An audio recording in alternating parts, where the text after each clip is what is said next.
This interview is brought to you by NordVPN.com/Fightful. Check out region blocked shows, get pay-per-views at a bit of a better price, avoid price discrimination, all that good stuff with NordVPN.com/Fightful. You can also use the code Fightful. Browse more securely. It's a good time. A lot of times I'm traveling and I realize, I need to watch SmackDown. Unless I'm watching it live on a hotel TV, it's going to tell me that I'm out of my home area on YouTube TV. But fortunately, NordVPN.com/Fightful has rectified that problem. Get 70% off plus an additional month free, and it's all backed with their 30-day money-back guarantee. So you got nothing to lose. NordVPN.com/Fightful. Use that code Fightful. Hit them up on Twitter at NordVPN. Let them know you heard about them from us. What's up, you guys? Sean Ross Sapp, Fightful.com, here with a name you know. You know him as Scotty Too Hotty. You're going to get to know him more as Scott Garland. Man, you've got a lot going on, my friend. How you doing? A little bit. I'm great, dude. Thanks for having me on, man. It was exciting. It is exciting. As we film this, full disclosure, we're filming this ahead of a match that you've got with Joey Janela, but my God, you've had such a wild past couple of months to even get here.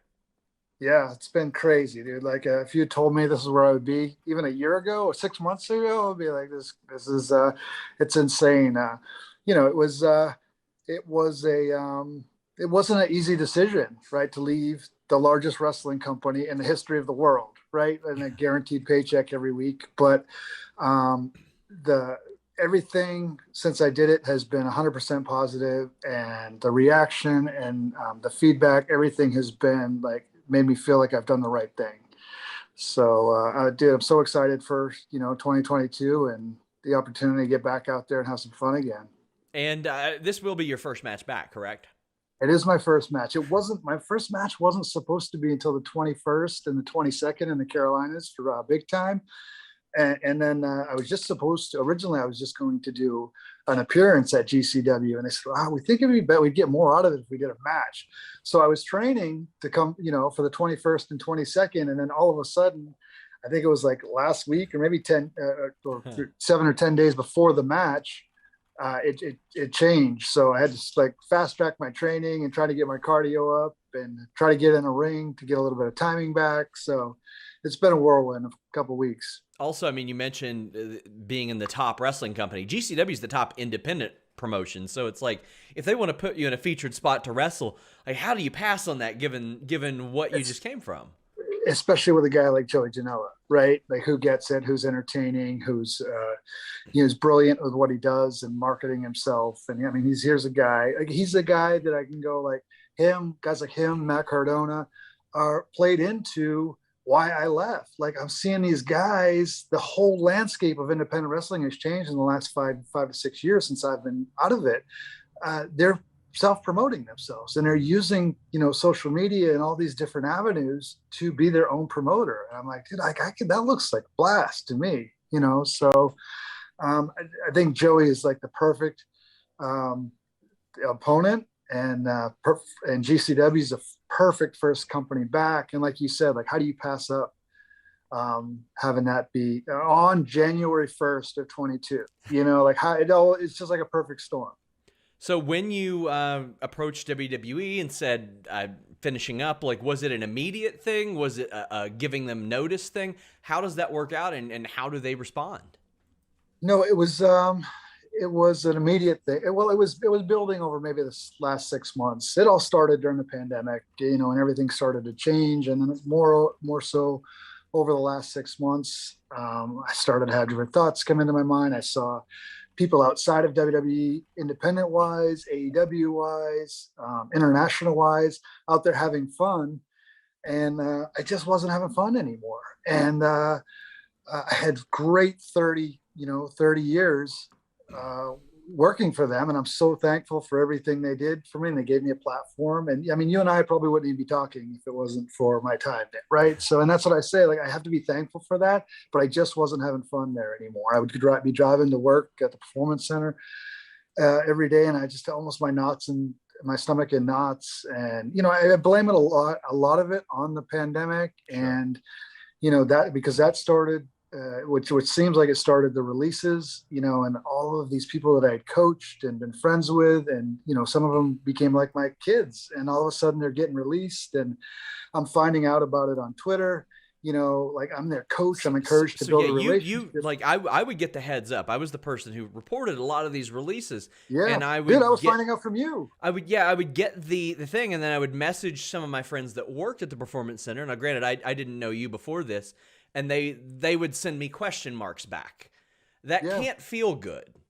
No, especially, I would literally be sitting in class with somebody, and then 3 hours later, and I'm like, there was one person in particular I'm having a heart-to-heart talk with, and I've earned that person's trust over the last couple of years, and I'm giving them the best advice I can. And then 3 hours later, my buddy from Nashville texts me and he says, "Hey, looks like releases are happening again." So I jump on Twitter and I see this person was just released. Like I always said, like, I don't ever want to know that one of my talent was getting released before they know. But I felt like the coaches deserve the respect of being told as soon as the talent knows. I shouldn't be finding out on Twitter, and that was really my biggest beef, if anything. Like, come on, man, like give me a little bit of respect, give me a heads up before I'm finding out on Twitter. And it kind of goes back to the same thing as, a guy like Otis and Tucker, who I had worked with. And, dude, when Otis came to me and asked me if he could do the worm, and I told him to hold off, go out there, get over first, and then add the worm in. And that's what he did. Heavy Machinery went out there. They had maybe 6 months. They started to get over. And I pulled him aside one day. I said, "Hey, go ahead, add the worm in now." So he started doing the worm. So I had this relationship with him, and I love the dude. I find out that they're going to Raw, watching the show with everybody else. I'm like, dude, like, come on, man. Like, so that's just a bit of a lack of communication there. And I understand it's a big machine. It's running 100 miles an hour, and they're probably not worried about my feelings. Sure. It's just an oversight. I don't believe it's a deliberate thing. It's just an oversight. There were a couple of situations over the last year that really stood out to me like that. Like a guy, now Steve Macklin, he was Steve Cutler. He spent all those years in the Performance Center. He was well liked. He worked hard. Unfortunately, some things out of his control got him taken off TV. And then I had heard when I reached out to him, he actually volunteered to come into the big man class, bump around for them, and he found out he was fired as he left doing that. Like, then Roderick Strong re-signs with WWE under the impression he's going to be working with his wife in Diamond Mine. Instead, she's fired. Like, they don't know what to expect. How did you feel when situations like that happen? Because this clearly was a far cry from a couple years ago where nobody was getting fired. Right. Nobody. And, maybe it was necessary. I mean, if you go, like I heard recently, 181 people since the pandemic started, that's a lot of people that weren't being used maybe. So I understand it from a business perspective. If you have a lot of, people that you're not doing with anything with, you do have to just kind of let go. And that's part of what we do. But at the same time,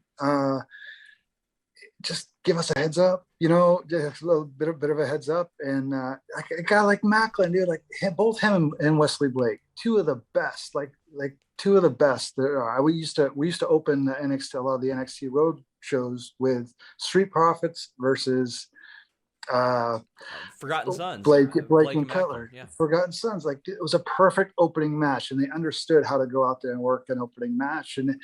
And those are guys that you could really use right now, in my opinion, when you have so many green people either just throwing out there. And once you start putting green versus green, it gets a little bit scary and dangerous, especially when it's on live television. As you see that roster grow, especially in NXT and the Performance Center, did you have any idea that stuff like this would happen? Because it was very clear, like, they were in a talent hoarding mode because they were being competitive with ROH and New Japan, then AEW. I would hear stories like Kushida had been there months, didn't even have his locker yet. Like, and that was shocking to some people. Did you see like a bubble that was going to burst, or did you think, well, they're just holding on to talent because they're competing? It just felt like they were I don't even know if it felt like they were competing. It just felt like there wasn't a lot of, didn't feel like there was a lot of dead weight. It felt like there was some, and there had to be a shakeup because a lot of people were maybe taking it for granted and not putting in the work that they needed to put in, and they got a little bit too comfortable. But who knew it would come to this, right? It was just kind of like so many. Like, I mean, like if that number is right, 181 or what? It's I mean, somewhere how around many? there, yeah. That's like, dude, you could start 3 companies with that. You know what Yeah. I mean? But it's such a great time in wrestling right now. All of those people, if they genuinely love this, will land on their feet. And it should be motivation, as it was to me. Like, yeah, it was my choice to leave, but I was like, man, it looks like fun out there. Yeah. Like, I want to go out there and be a part of that. But in order to do that, I'm going to have to take a gamble and ask for my release and go on my own. That was one of my biggest regrets of my career. Was I re-signed in 2007 as when I was still wrestling there. I mean, I'm sorry, 2006. And then I was a 3-year contract. A year in, I had a back injury, ended up getting released in 2007. I always regretted signing that contract and not walking away in 2006 when I was kind of done. I wasn't having fun at that point. And so I said, I'm never going to let that happen again. And I was kind of at the same point as a coach. And there are other options out there. You know, I'm not just talking about AEW. Like, they look like they're having a blast over there. But like I said, like Cardona and Joey Janela and all these different independent talent and companies out there having fun. Too Cold Scorpio just got announced for an ROH World Title match against Jonathan Gresham, and like I'm so stoked for that. I walked into a Black Label Pro show not knowing who was on the card. Too Cold Scorpio's wrestling Kurt Stallion, and I'm like, I didn't even know that I needed this match. And how cool is that, right? Like that's independent wrestling today, and I think it's magnificent. And I'm still watching Scorpio do like moonsaults and stuff like that, which makes me happy. I know a lot of people, like when you say I had a great 30 years with WWE, they go, wait, he was around 30 years ago? And there's a whole lot of people that, like, I remember when you're wrestling the Berserker on Superstars. I remember that stuff. But there are specifically some matches I think that people don't know a lot about. Specifically, you did a couple of dark matches with Taz and Sabu, like well before many people had any idea who they were. What do you remember about the process of those 2 matches? Because it was very clearly WWE getting a look at these couple of people, and they had an incredible amount of confidence in you. Yeah, and well, so I think I was smart enough at that point to realize. Well, I don't want to say smart enough, but I understood that if they're using me in this role for these guys multiple times, and those are just the 2 that come to mind, right? That they must have something. They must see something in me, right? If I'm their go-to guy, I'm not under contract. They're flying me to Quebec to do live events because I can't remember, it was Marty Jannetty or somebody was injured. So last minute, I get called to go do 3 shows up in New Brunswick and Quebec, and working with Carl Ouellette up there. This was back in I don't know, early 90s. So I was like the go-to guy in the Northeast. I did I had one of the last matches in the old Boston Garden with Owen Hart, and wrestled Hakushi there on a live event. And so I was like, I knew there was something. So and like you said, it was like, so those, like that Berserker match, my first match was August 19th of 91. Yeah. And that was with the Beverly Brothers. And then the Berserker was, I think, my second match there. So if you go, okay, 91, we're in 2021, that's 30 years, so it's been awesome. Like I feel like I've gone through a divorce, but a divorce that ends well. It's like, you don't want to go out and like badmouth somebody, but it's just time to move on. Sure. Right. I think it was JJ Dillon I spoke to, and we did a couple of shows a few years ago, and I had mentioned that a lot of people would often say they'd book people against Sean Waltman, and if they couldn't have a good match with Sean Waltman, hit the bricks. And JJ Dillon said, well, we would do that with Scott Taylor a lot too. Really? If they couldn't have a good match with Scott Taylor, they probably don't have any business being in the ring to begin with, that's much really less cool. For us.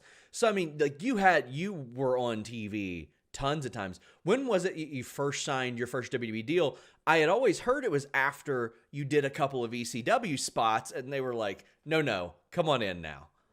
Well, so here's the story on that. WWE was recording Raw in Lowell, Massachusetts on a Thursday night because it was going into the Christmas break. So their pre-shoot, they were taping it on a Thursday. Friday and Saturday, I was scheduled to work for ECW in Massachusetts. So I left on Thursday, stopped into Lowell, and asked to speak to Bruce Pritchard. I just want to give him a heads up. Hey, I'm going to do this tryout deal with ECW, maybe thinking okay, this will push them to maybe sign me finally. So I said, hey, I saw Bruce Pritchard, who was the head of talent relations at the time. And I said, can I talk to you? He said, I can't right now, but I want to talk to you. Can we talk next week? And so I went, I did 2 days of ECW working Taz. And after the first match, Dreamer and Taz brought me into this room. They said, hey, we want to do something with you. And there were a couple different ideas they threw out there. And I said, can I let you know next Wednesday, Bruce Pritchard wants to talk to me. And, what's Bruce want to talk to me about?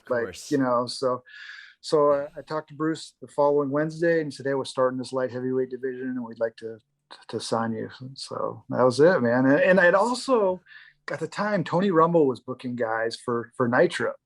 And so all within that 2-week time frame, Rumble had asked me to go to Nitro. Then I get the WWE thing, the EC. It was crazy. It was a crazy time, dude. That time in wrestling was cool. And I feel like we're on the bubble of that again. Yes. A different version of it, but. So I know that you had worked Taz in those 2 ECW matches. Did he remember you from working him 4 years before? Yeah, no, we had known each other because we were working for ICW Savoldi around the Northeast. So I worked, I've been going through old videotapes and I have matches with Taz in high schools, old Tasmaniac with a face paint and working. There was a little company that was running out of Wallingford, Connecticut. We probably wrestled 10 times before those WWF matches. I love so that. we knew each other well. Yeah. I love that. That is so cool. And you ended up working Sabu, which a lot of people don't realize Sabu had a WWF tryout way back then either, but you wrestled him a couple times, if I remember. Yeah, I believe it was 2 days in a row. I know one was Poughkeepsie. It might have been Poughkeepsie, White Plains. No, it was Poughkeepsie and Burlington, Vermont. Yeah. Yeah, and we went out there and it was I've watched him since, and it's oh my God, we did so much. And he did a Frankensteiner off the top, I remember, and the Steiner brothers were there at the time. You have Scott Steiner doing a regular Frankensteiner, and I don't know the Steiner brothers. I just know their reputation at the time where they would just kill guys, and I was oh my God, Sabu wants to do a Frankenstein off the top while Scott Steiner's in the back. Oh, he's gonna kill me.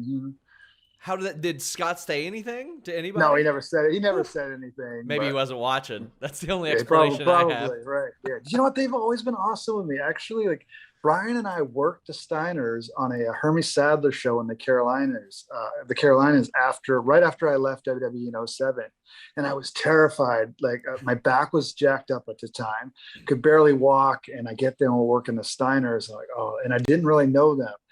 And Scott Steiner came up to me and he's I heard your back's messed up. And I was yeah. He goes, all right. He goes, what do I have to do to take the worm? And I was oh my God, if Scott Steiner can volunteer to take the worm, pretty much anybody can take the worm, So those guys were great with me. Yeah. I love it.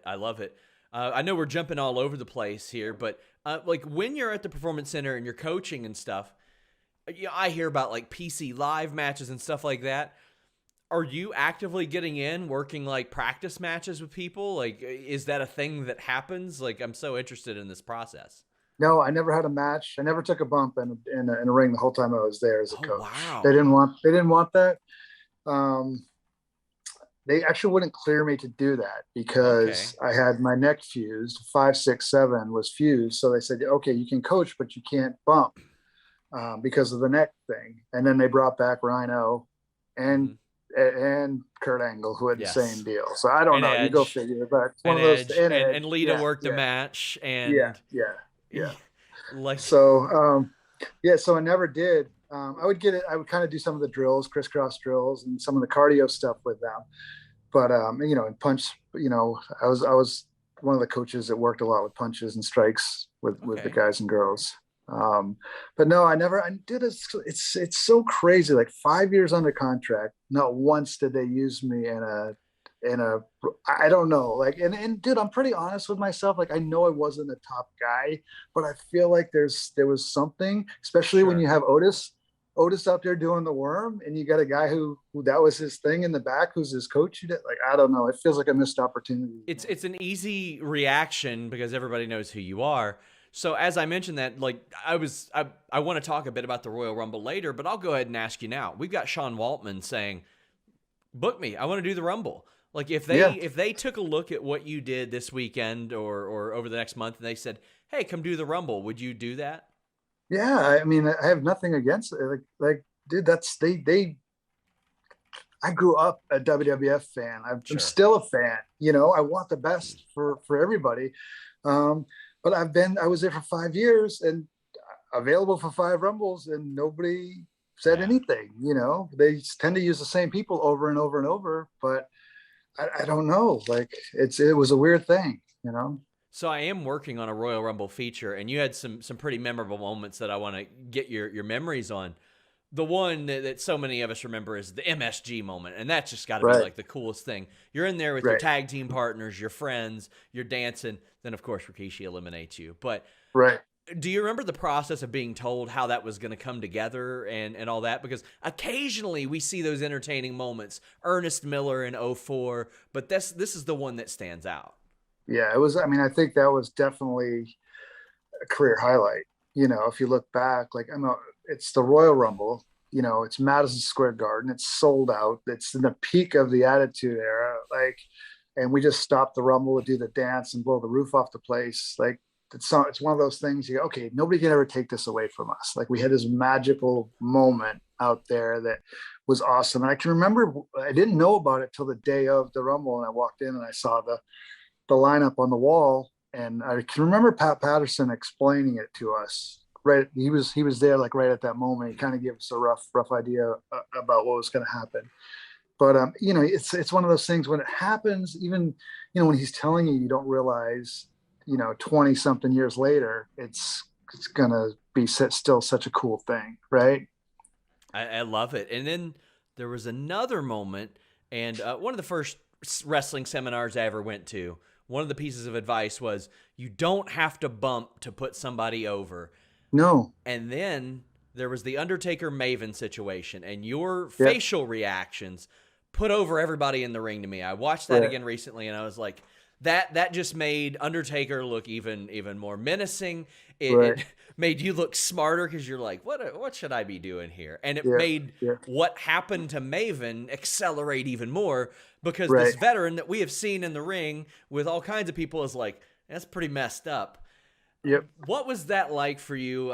Please explain anything that went into preparing for that or anything behind the scenes of like instructions or anything. So there were like two. That. So I don't know. There were 2 Royal Rumble moments with Taker because I came out with Maven. Yes. But then there was when my Kane music one. hit, Kane and Undertaker were the only 2 guys standing in the ring staring down the aisle at me. So maybe that was the one where Kane was in there and you were like, should I be doing this? I usually come out dancing and jumping around, and I just kind of walked out. Yeah. The thing about, I always had a regret with it played out perfectly, but I felt like it could have been even better with Kane and Undertaker. When I finally got in there, I pulled out 2 pairs of yellow glasses, like I wanted them to dance, and they just goozled me and chokeslammed me. But who knows? It turned out awesome anyways. But yeah, it's crazy to think back. Like I really probably was in the Royal Rumble. All of the Rumbles I was in, a combined of like a minute, but they were pretty cool moments, right? And then there was the one where you got attacked by Muhammad Hassan before you could even get into the Royal Rumble. I think I may have mixed. Go ahead. Sorry. I think wasn't that the same one with when Maven eliminated Taker or not? No, I guess it wasn't. It was a different one. Hassan was 2005. Maven and Taker, I believe, was 2001. 2001 or 2002. That sounds right. Yeah. That sounds right. Yeah. Crazy. So I'm still in one of those Rumbles, right? Because I never actually got in there. So I did a feature, I want to say like 5 years ago, where I took all the people who had like not made it to the Rumble or eliminated themselves or had been eliminated by somebody who was already eliminated. And like your name came up several times and I was like, man, that poor guy. Within storyline, that guy got screwed. Like, yeah, but you know what? If I had just gone out there and stayed in there for 15 minutes with none of that, nobody would remember any of that. I see. That's the crazy part, right? I would have loved if they did a thing where it's like, well, Scotty didn't make it to the ring in 2005. Give him like a title match on SmackDown. That would have been like an easy thing to do right there. Right. Another feature I'm working on that I'd love to. I never know if there's any stories. It's always hit or miss. I always hear about Vince McMahon trying to physically wrestle people. Did you ever witness it? No, I've heard that too, and I've never seen it. Yeah. Interesting. I've had Kurt Angle say he shot a double leg on him. Kofi Kingston was encouraged by Chris Jericho to be like, "We got to fight," because he said that's the only way Vince would respect him. And then Bobby Lashley said that Vince will sometimes pummel underhooks in on him and try to get in on him, which I think is funny. That's funny. Huh. I've heard the stories too. Did you have much interaction with him this past run? Because I know a lot of your work was at the Performance Center. None. I mean, maybe. So he came to the Performance Center one time. The whole time I was there. Was that the most recent time? Yeah. Maybe 6 months ago. And I was always the guy in the talent meetings. Or any meeting in life, really. I would sit in the back row and not want to be seen. Yeah. And I was like, he came there. He gave a speech, and I was like, you know what? I'm going to sit in the front row, and I'm going to be the first one to ask a question because I feel like I have a legitimate question. Yeah. Right. So he, because they're always going out and doing these tryouts for all these athletes, NFL and Major League Baseball and, everything but, bowlers and golfers, pretty much they're hiring. Right. So I said, and I'd had this idea for a while where like Broadway shut down. All of these live shows around the world shut down. Right. And all these performers were out of work. So I said to Vince, I asked the second question. I said, we're always doing these tryouts for these athletes. Has there any thought to doing a tryout specifically designed for these live theater performers? Because I can remember going to see, it was Lion King on Broadway. And there were these dudes swinging around up on the stage. They're shredded. They look like athletes. They were probably athletes at some point in their life, got hurt, and then fell into theater, or maybe they just looked like an athlete. Mason Ryan went from wrestling to Cirque du Soleil. That's it, right? So that's what we do. We're live event performers who react off crowds. And so you would take these people who look like athletes, but they understand the importance of the theatrical part. Because sometimes that's a hard thing to teach, say like a football player who's been taught, hey, just win, get that ball in that end zone. You don't worry about the crowd. Whereas somebody who's done, a show every single day, 2 shows on the weekends, they might understand. So I said, is there any thought to doing an open tryout for these people? And his answer was, we are not actors. Wow. We react. And I was like, okay, I guess that's dead in the water. Even though we have acting class and promo class and bringing in acting coaches, we're not actors. So it's interesting. I thought it was a good point, but I don't think he knew who I was. I honestly don't know I'm sure he got my reports that, the live event reports go out to everybody. I'm sure he got those that I would write with the name Scott Garland on there, but I don't know if he knew that I was the guy that played this Scotty Too Hotty character. I mean, I posted that tweet, like, you look younger now than you did in 99. So he might not believe it, but you do look significantly different. I never got any feeling that he knew who I was. I remember I saw him in Toronto. We had a takeover in Toronto, and we went to I think it was Survivor Series. A bunch of us went to that, and I saw him in the back. He just happened to be coming out of his office as I was walking by. I shook his hand, but I don't know if he knew who I was. And then the only other interaction was that time at the Performance Center. Yeah. So I honestly did it for most of that time. It was good just to fly under the radar and just be left alone and do my job, but. Well, the way Gallows tells it, like, he doesn't believe that Vince knew he was Festus either. Like, he doesn't think probably. Yeah. That meeting was shortly before NXT 2.0 became a thing. Like, was that the purpose of it, or do you remember, like, a specific purpose? I just remember getting all kinds of messages from people being like, Vince and Bruce are coming to the Performance Center, and that doesn't happen. Yeah. I don't know. I mean, it was like eggshells around there before it happened. Nobody really knew why they were coming, and then Hunter told us it was a good thing, and, he just wants to talk to us and kind of give us his direction on where he wants to go with this thing. And then all of a sudden it changed. I don't know. It was hard to go through. It was hard. We had such a cool thing with such a cool NXT was such a cool vibe to it, and everybody worked so hard and made it.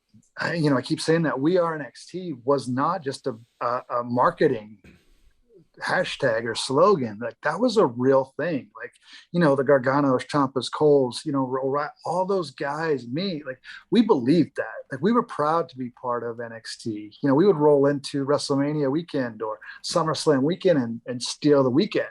Yeah. Those guys and girls will go out there and deliver and deliver a product that WrestleMania just couldn't keep up with, or SummerSlam couldn't keep up with. And I think that the formula was beautiful. It was 5 matches, about a 2-hour, 20-minute show. So digestible, so easy to watch. So good. And, then you watch WrestleMania the next day and it's 8 hours long. Like, there's nothing in the world that I want to do for 8 hours. Much less if I'm there live. Like, you've got to eat 2 or 3 meals at WrestleMania. Mm-hmm. And I'm so glad they split it up into multiple nights. Yeah, me too.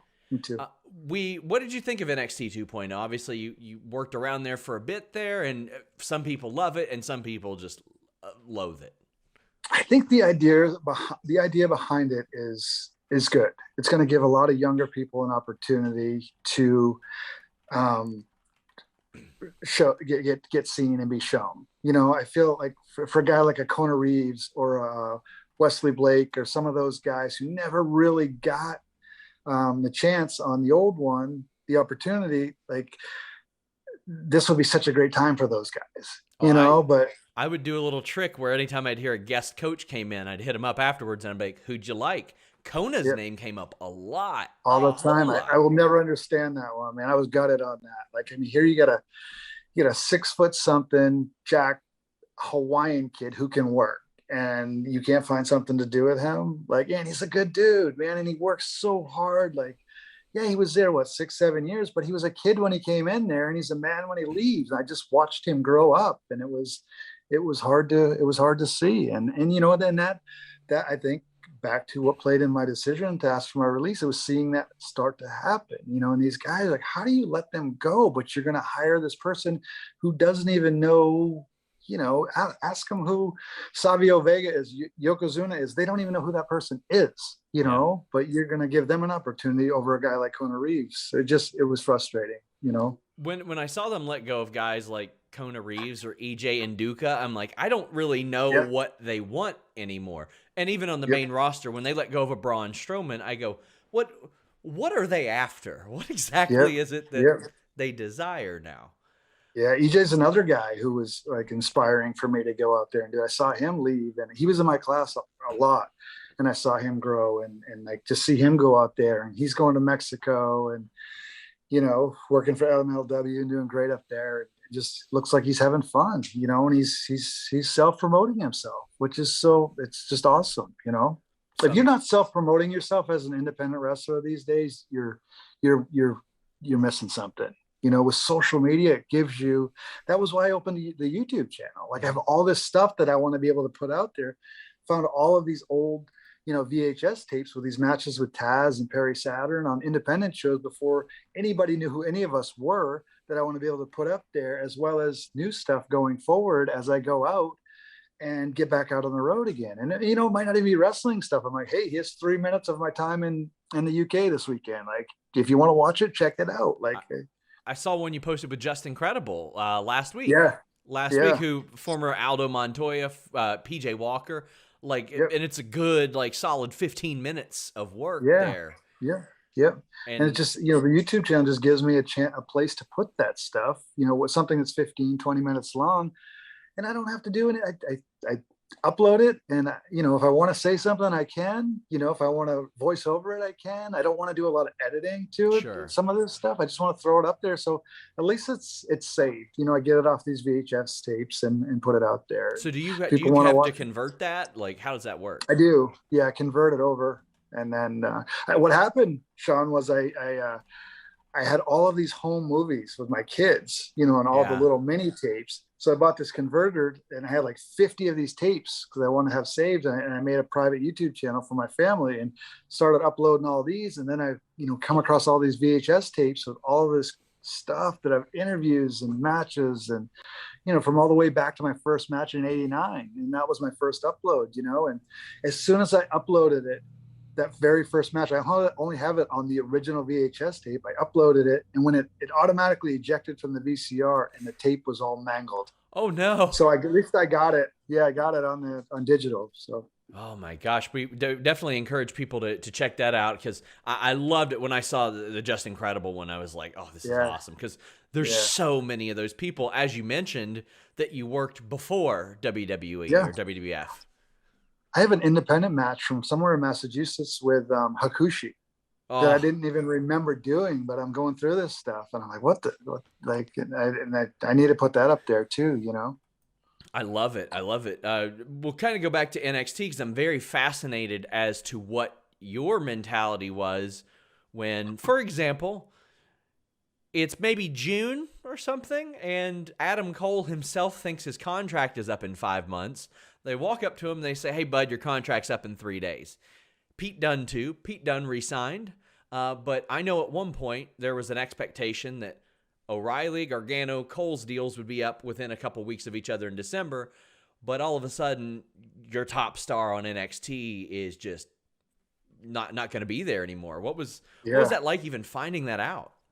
Dude, I didn't know. Like, I didn't know until after Cole was gone. Like, I saw him, you know, I saw him before the match, his last match. And, you know, somebody said, oh, you know, he's pretty upset before he went out there. And then he came back and I saw he looked like he was upset.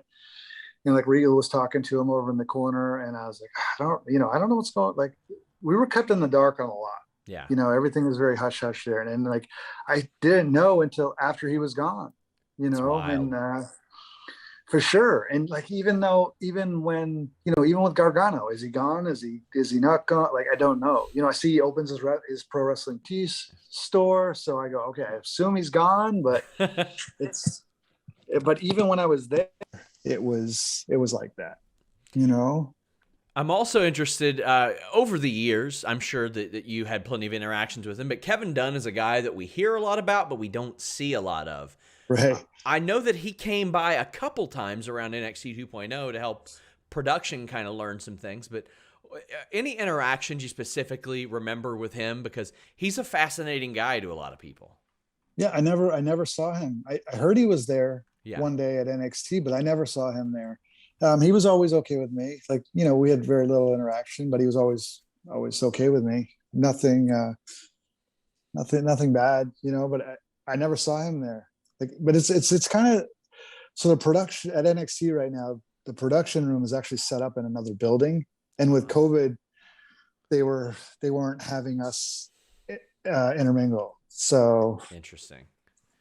Yeah, I mean, he's one of those guys. I've heard people compare him to the Wizard of Oz. Like, you hear him like over the speakers sometimes, but you don't always see him and all that. Yeah, and he's like, you go back and you watch like that early like primetime stuff. You see his name in the credits, so he's been there for forever, right? Another thing that I've always loved about Scotty Too Hotty and Grandmaster Sexay, when I would play those video games when I was younger, they would have like the default stance. You all would dance by default. Like, really? You all would just be like this the whole time. Funny. Like when you stand. What kind of work did you need to do for the video games? Did you do like scans? Did you do voiceovers? Was it or anything, or did they just create that on their own? I didn't do anything for the video games. Like, we did the action figures. You know, they would scan our heads for the action figures, but I don't remember ever doing anything for the video games. It's funny because they would for the action figures, they would want to scan my head, but they would want the worm face, you know, the face that I make right after I hit the bulldog. And I could never do it just like cold. It has to be in the moment, you know? So I had tried, but it was funny. So I would assume if you didn't know about the stance, you're not like a big gamer. I'm not, but my son is, you know, and they sent us, what was the last one we were on? 2K13, I think was the last time. Oh, yeah. Section. Yeah. I'm surprised they like didn't do any face scans or anything for that. That's fascinating to me because Yeah, maybe I don't know. It's possible that they do them in that action figure truck. I don't know. yeah, that could happen. So as we talk about this match with Janela, which by the time people have seen this has happened, this is your first match in like what, 5 years? Yeah, it'll be August of 2016 was my last match. It was Brian and I in a tag match in West Virginia on an independent show. But it'll be my first, so almost like 5.5 years. I was about to ask that. So I mean, this is your first match without Brian. Obviously, that's a great loss. That's right. Terrible. But I mean, how were you feeling? I don't want to say like when that kind of came about, but you're going to be navigating these waters, and Brian's not going to be there anymore. Right. I did it, but I did do a lot. I did a lot without him on my last independent run. You know, I was back on the independents for 10 years before coaching with WWE. And I did a lot. So it'll be fine. You know, I'll do. I'm really looking forward to it. Like more than I ever have. Like, I'm just super excited. And I don't know. There's just like this new energy to it all. Like, just get excited to get back out there. And maybe, you know, part of it's like, hey, I'm pretty realistic with myself. Like, I only have so many years left. I'm 48 this year, you know, but I feel like I'm in pretty much the best shape of my life, you know, if not just as good a shape as I ever was. And I've been training hard for it. And if I wasn't, I wouldn't be doing it, you know, and I'm okay playing a 48-year-old wrestler. Like like with WWE now, it's like, oh, you gotta be, it's all this young thing. And it's like, no, there's some cool old dudes out there. Like Clint Eastwood's a pretty cool dude. Like George Clooney's a pretty cool dude, you know, like some of these guys, like, why don't we use that in wrestling? I'm okay with being, hey, you know what? He's 48. What's going to happen? Can he go with a 23-year-old? I think there's a entertaining element to that. And Rocky was based on that the last couple of goes around. That's it, right? Like, it can play story-wise, it can play in, and I'm okay accepting that. Like, we're so afraid to tell our age in this because we've been so like conditioned to like, when's the last time you heard Ric Flair say how old he was or Hogan say how old he was? And you know, I'm okay with the character even. Of course, you know, WWE owns the character, so I'm okay with it evolving. Like, what would Scotty 2 Hotty look like 20 years later? Like, I don't know I've toyed with that idea over the last month or so. Like, how am I going to present this? You know, do I go back to how I looked in 2000? Like, that crossed my mind for like a minute. And to be honest with you, I tested the look out. I could still do the hair. I could do the mustache, but it feels like bucket hats are back in. Well, the bucket hats are back in.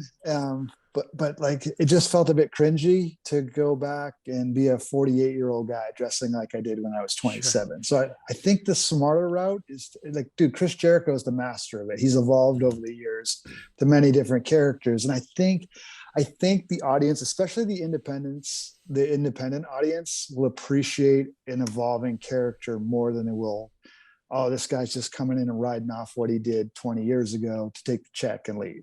I don't want to be that guy. There is an entertaining thought to Scotty 2 Hotty at 48 being like, hello, fellow kids.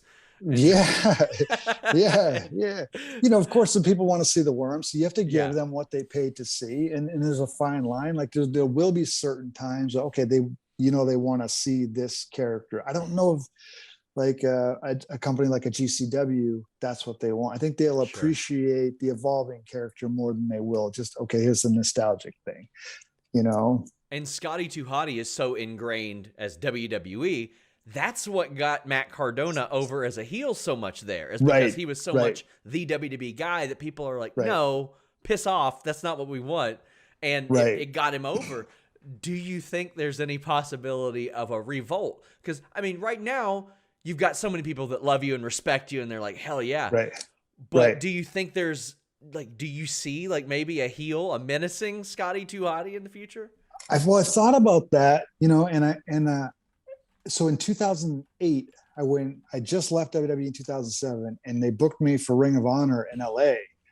And I knew I was going to be the Matt Cardona at that point, right? Whereas now I feel like I'm far enough removed that it's a nostalgia a bit of a nostalgia thing. And so these GCW fans, I think, and I'm hoping, are older, and they go, oh, this is a piece of my childhood that I'm going to get to see in person that I never thought I would get to see as an adult. Do you know what I'm saying? It's not like I'm fresh out of WWE. And I think, honestly, dude, like, this was a part of me walking away on my own is going to play into all of this, because I walked away because I didn't like what was going on. And I think they'll appreciate that, because a lot of them don't like what's going on right now, what they're seeing. And I walked away with no real plan B other than hopes that what I'm going to do is going to take off. You know, I'm not a guy who made millions and millions and I can just live off of that. I still have to go out and work. And I keep saying, like, plan A was pretty bad when there was no solid plan B, but I think I can make it work. And the feedback and everything has been like 99% positive. And I think, with a good showing at GCW, like, things are only going to pick up. And, I have a solid couple weeks booked in March in the UK. And there's so many different possibilities now. And, just get out there, stay busy and have fun, Sean. That's my, I wasn't having fun. I'm going to go have fun. And like, my kids are 17 and 20 now. So they get to be a part of it. They're excited. They played into a huge part of the decision to do this whole thing. Like, they get to take them and see their dad wrestle. It's pretty cool, I know my son's listening to me right now. So, well, I could talk to you all day about wrestling, but I'm not going to take up too much of your time, because I do want to do this again, because this has been eye-opening and fantastic. Couple more things that I want to ask, man. When I had posted the story, when Fightful posted the story that you had made that statement that you were leaving WWE, I saw a lot of people reference the Malenko match, and all I got to say is the Malenko match, because that opened a lot of people's eyes to Scotty to Hotty, who had just seen the dancing and all that, and they were like, "Oh my God, this guy can go!" And it's with Malenko. Yeah. Did you know, like, in that moment that, like, something special was happening? Because I remember specifically, there was like this white hot streak, because there was a 10-man tag in, I think it was a February Raw that nobody talks about anymore, and it was unbelievable. And then you have this match at Backlash. Like, did you know as that match was going on, like, this is something special? I didn't, because I remember being there. It was in Washington, D.C. and getting together with Dean that day and, like, kind of talking stuff out. And, like, we really didn't have a whole lot. We had wrestled so many times. Yes. To that point, it felt like we kind of missed the boat on the whole match. We were like on whatever the Velocity or whatever that Saturday night shotgun Saturday night slot was at that time, whatever it was called, Metal or Velocity or Jacked. There's been so many times it's rebranded over the years, but we must have wrestled like every week. We would get to TV when we were wrestling again. So by the time we got to Backlash, it really didn't even feel special. But like you said, 20 years later, that's the match that everybody talks about. And the finish that everybody talks about was that DDT off the top. Like, I dodged a bullet, man. I dodged a bullet that day. Like, I was lucky. So ahead of that, like, and you all are like, okay, top rope DDT, that's how we're going to go. Had you taken one like that before? No, and never again. Actually, when I came back through the curtain, Linda McMahon was standing there, and she pulled me aside. She said, "Don't ever do that again." Linda McMahon said that. Yeah. I love that. Yeah, that was sick. Like, I feel like I dodged a bullet, because if you look at that, like, there's no way I didn't break my neck. And I mean, I did have neck surgery the next year, so that may have played into it. I don't know. So maybe you did, because we often hear about people who don't know that they've broken their neck or started the process of breaking their neck until it's too late. I remember one of the pit bulls said that he came back through the curtain and he was like, "I need to pop my neck."